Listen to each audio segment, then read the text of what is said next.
The purpose of the CropIt activity is to help develop students' ability to make observations and inferences of visual primary and secondary sources. Use the CropIt frames to pull students' attention to a specific portion of a visual, primary, or secondary source. The CropIt activity comes with several different prompts that we can use in order to draw attention to various details or parts of a whole image. In this activity, we begin by showing the primary or secondary source to the students. In this example, we're using Mike White's The First Thanksgiving painting from 2015, a secondary source due to the fact that Mike White was not alive or present during the event that he is depicting. Once we've previewed the image, we then use the CropIt frames to zoom in on a particular detail.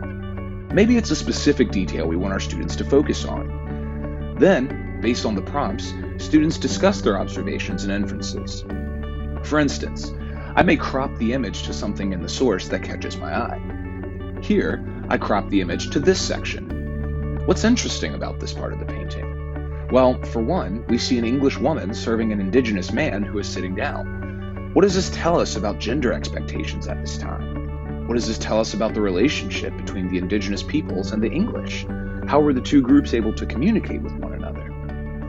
With this activity, we can continue developing our students' abilities to use primary and secondary sources as trustworthy sources of information. We can scaffold their ability to make observations and inferences, and specifically, we can provide practice on how to observe all the different parts that make up a whole image.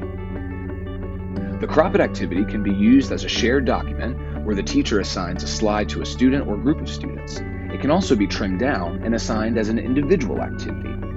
Or the teacher can use this to demonstrate and more explicitly guide the inquiry, observations, and inferences. This video was made using iMovie, a free software program that is included with most Apple products, including iPads, MacBooks, and even iPhones. Thanks, and we'll catch you next time.